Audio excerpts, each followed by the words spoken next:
मीरवाइज मौलवी मोहम्मद उमर फारूक आज अंजुमन इस्लामिया स्कूल राजौरी कदल श्रीनगर पहुंचे। मीरवाइज एक रोजा इल्मी सेमिनार में मेहमान खुसूसी थे। 2 हफ्ते कबल मीरवाइज को 4 साल बाद श्रीनगर की जामा मस्जिद में नमाज पढ़ने की इजाजत दी गई थी। मीरवाइज ने तलबा से खिताब करते हुए कहा कि वो 4 साल बाद यहां इस हॉल में जमा हुए हैं।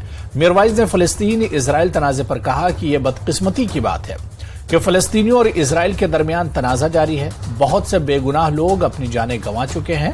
उन्होंने कहा कि वो सिर्फ फलस्तीनियों की बात नहीं कर रहे हैं, इजराइल भी हमले की जद में है। उन्होंने उम्मीद जताई कि यह तनाजा जल्द खत्म हो जाए ताकि अमन कायम हो और बेगुनाह लोगों का खून न बहे।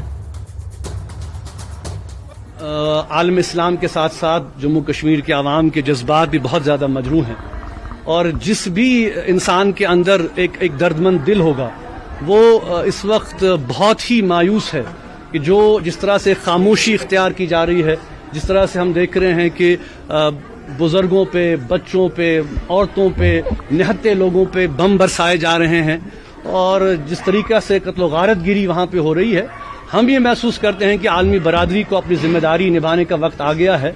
एक तरफा फैसला नहीं किया जा सकता। जो फलस्तीन का मसला है वो एक दीरीना मसला है और हमने हमेशा ये महसूस किया है कि इस मसले का एक मुनसिफाना हल निकाला जाना चाहिए। फलस्तीन के अवाम के जो हुकूक हैं वो उन्हें वापस दिए जाने चाहिए। जाहिर सी बात है कि उनका मुल्क और उनकी सरजमीन जो है उन पर तंग कर दी गई है। इससे ज्यादा जुल्म क्या हो सकता है। इसलिए हम ये महसूस करते हैं कि पूरी जो कश्मीरी कौम है वो इस दर्द को, इस कर्बनाक इन मनाजिर को जो हम सुबह शाम टीवी पे देख रहे हैं, मीडिया पे देख रहे हैं, हम भी ये महसूस करते हैं कि ये सिलसिला फौरी तौर बंद होना चाहिए। जम्मू कश्मीर कांग्रेस के सदर वकार रसूल वानी की मौजूदगी में श्रीनगर पार्टी हेडक्वार्टर में 115 से जायद अफराद ने कांग्रेस में शमूलियत इख्तियार की। सुम्बुल के